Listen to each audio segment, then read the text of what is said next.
യൂട്യൂബിന് വിട.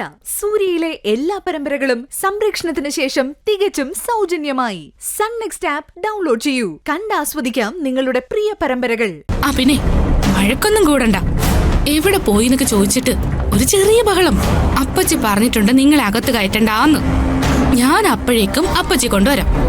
അപ്പൊ ഞാൻ ഒറ്റയ്ക്ക് വലിയ വീരവാദമായിരുന്നല്ലോ. ഒറ്റയ്ക്ക് ഗിരിജയെ നേരിടാൻ ഞാൻ മതിന്നൊക്കെ.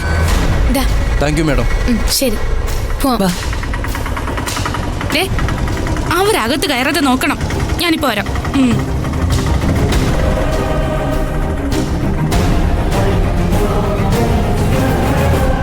ഒന്ന് നിന്നേ. ഹാ, എവിടേക്കാ രണ്ടാളും കൂടി? നിങ്ങളെ പറയാതെ അകത്തേക്ക് കേറ്റണ്ടെന്ന് ഏട്ടത്തി പറഞ്ഞത്. രഞ്ജിനി, ആവശ്യമില്ലാതെ ഇടയ്ക്ക് കയറാൻ വന്നാലുണ്ടല്ലോ. ഏട്ടത്തി പറയാൻ നിന്നെ അകത്തേക്ക് കേറ്റുന്ന പ്രശ്നമില്ല. നിന്നോടും കൂടിയാ പറഞ്ഞത്. അവിടെ നിക്ക്. നീ ആരാടി അത് പറയാൻ? എന്റെ അടുത്ത് കളിക്കാൻ വന്നാലുണ്ടല്ലോ, എന്റെ കൈയുടെ ചൂട് നീ അറിയും. ആഹാ, അത്രയ്ക്കായോ? എന്നാ ഒന്ന് തല്ലി നോക്ക്. ധൈര്യം ഉണ്ടെങ്കിൽ തല്ലടി. നീ വാടി ഇങ്ങോട്ട്. അമ്മേ, നിക്കാൻ. നിർത്താൻ.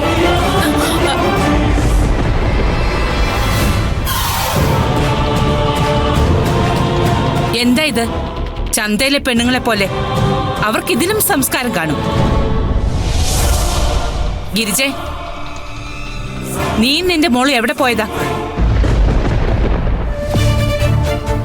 2 ദിവസമായിട്ട് 2 പേരും കൂടി രാവിലെ ഇവിടുന്ന് ഇറങ്ങുന്നുണ്ടല്ലോ. ഈ വീട്ടിൽ താമസിക്കുമ്പോ ഇവിടുത്തെ അംഗങ്ങൾ എന്ത് ചെയ്യുന്നു എന്ന് എനിക്കറിയണം.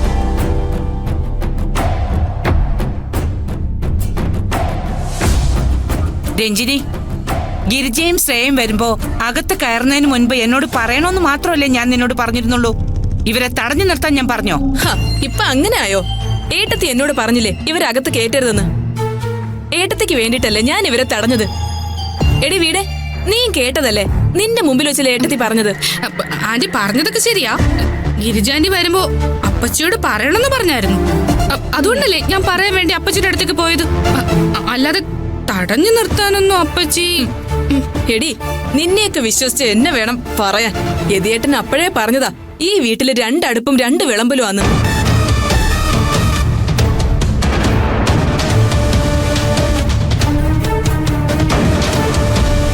സ്വന്തം ആങ്ങളുടെ ഭാര്യ ആയതുകൊണ്ടായിരിക്കും എന്ത് ചെയ്താലും ഏട്ടത്തി ഇങ്ങനെ ക്ഷമിക്കുന്നത്. മതി, നിർത്ത്. എന്നാലേ ഏട്ടത്തിയെ സഹായിക്കാൻ വന്ന് എനിക്കിത് കിട്ടണം. ഞാനിത് അനുഭവിക്കണം.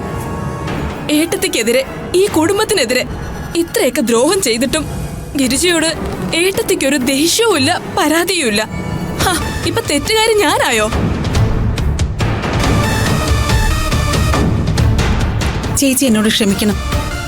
പവിയേട്ടൻ ജയിലിലായപ്പോ ഒന്ന് കാണാനോ പുറത്തിറക്കാൻ സഹായിക്കാനോ ഒറ്റ മനുഷ്യനും ഇല്ലെന്ന് കണ്ടപ്പോ എന്റെ സകല നിയന്ത്രണങ്ങളും വിട്ടുപോയി.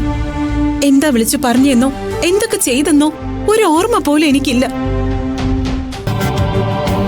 പെട്ടെന്ന് എല്ലാം കൂടി എന്റെ നേർക്ക് വന്നപ്പോ ഞാനും മോളും ഒറ്റപ്പെട്ടതുപോലെ തോന്നി.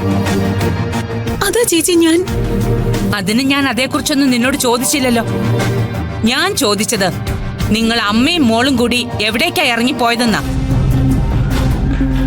ചേച്ചി, ഉള്ള സത്യം പറയാലോ, ആ എൻഫോഴ്സ്മെന്റുകാര് എന്റെ അക്കൗണ്ടുകളെല്ലാം ഫ്രീസ് ചെയ്തിരിക്കുക. ഒരു അക്കൗണ്ടിൽ നിന്നും ചില്ലി പൈസ പോലും എടുക്കാനില്ലാതെ. എന്നു മുതലാ പവിത്രനും നിനക്കും നിന്റെ മോൾക്കും ഒക്കെ 1-ലധികം ബാങ്കുകളിൽ അക്കൗണ്ട് ഉണ്ടായത്?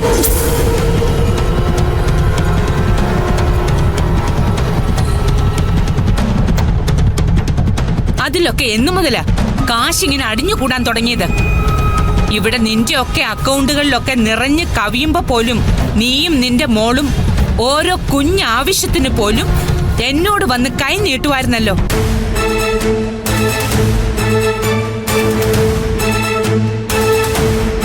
എന്റെ മോന്റെ കല്യാണം നടത്താൻ പോലും നിങ്ങളെ ഓരോരുത്തരെയും ഓരോ ജോലി ഏൽപ്പിക്കുമ്പോഴും ചോദിക്കുന്ന കാശ് എണ്ണി തന്നിട്ടില്ലേ? പിന്നെന്താ ഇപ്പൊ കാശ് ചോദിക്കാൻ ഒരു മടി? ശ്രേയേ, ഇങ്ങോട്ട് മാറി നിക്കടി. ഇങ്ങോട്ട് നിൽക്കാൻ. ഇനി നിനക്കെത്ര വേണമെന്ന് പറ. 1 ലക്ഷമോ 2 ലക്ഷമോ? അമ്മയെ പോലെ നീയും ഗുണ്ടകൾക്ക് ശമ്പളം കൊടുത്തു തുടങ്ങിയെന്ന് ഇവിടെ ചിലരൊക്കെ പറഞ്ഞ് ഞാൻ അറിഞ്ഞു.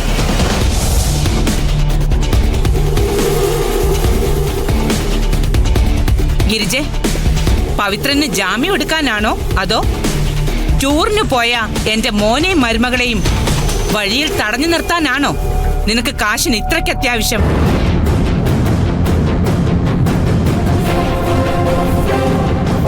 നിനക്ക് എത്ര ലക്ഷം വേണം പറ.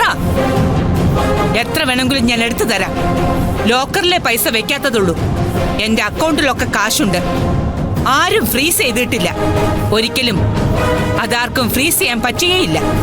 കാരണം ഞാൻ ആരെയും ഇതുവരെ ചതിച്ചിട്ടില്ല, ആരെയും ഉപദ്രവിച്ചിട്ടുമില്ല. അതിന് ശത്രുവായാൽ പോലും ഒരു ഗുണ്ടയെയും വിളിക്കേയില്ല, കൊട്ടേഷൻ കൊടുക്കേയില്ല. പറഞ്ഞാലേ കുറച്ചധികമായി പോകും.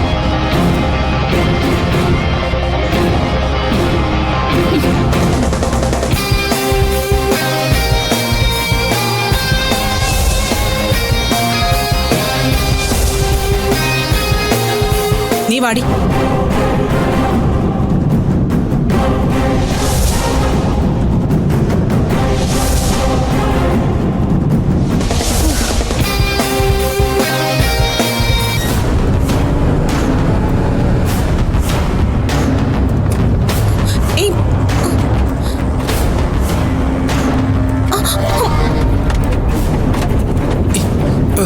അയ്യോ,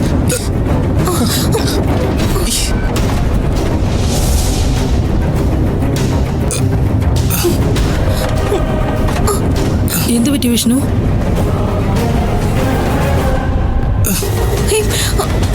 എന്താ വിഷ്ണു? വിഷ്ണു വിഷ്ണു എന്ത് പറ്റി? എന്താണെന്ന് അറിയില്ല.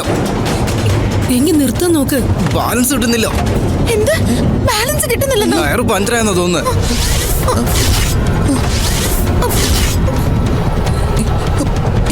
എല്ലാരും ഒന്ന് പിടിച്ചിരിക്കണേ, ചിലപ്പോ ഇടിച്ചു നിർത്തേണ്ടി വരും. മോളെ പേടിക്കണ്ട. റൈറ്റ് സൈഡ് വലിയ കൊക്കയാ. മാക്സിമം ലെഫ്റ്റ് സൈഡ് പിടിക്ക. വിഷ്ണു വിഷ്ണു നോക്കി.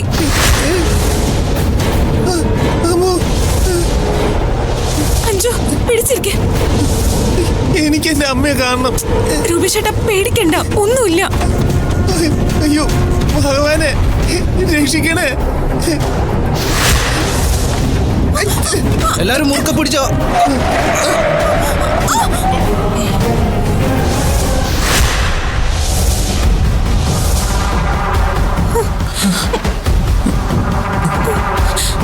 അഞ്ചു രൂപേഷേട്ടാ.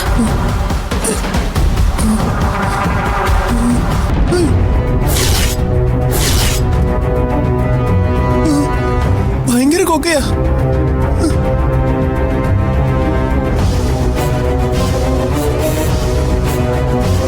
ഓ ഭാഗ്യം, രക്ഷപ്പെട്ടു.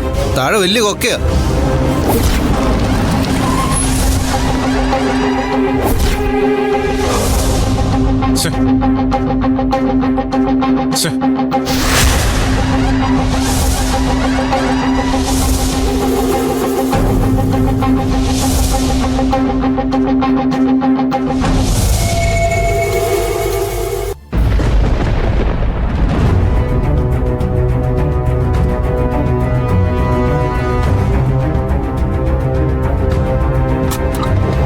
നിക്ക്, ഞാനൊന്ന് ഇറങ്ങി നോക്കട്ടെ.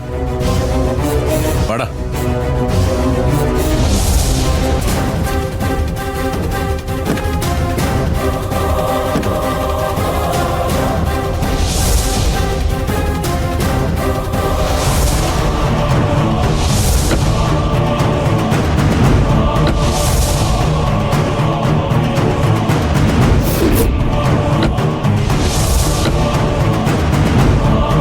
രൂപേഷേട്ടാ എന്തെങ്കിലും പറ്റിയോ?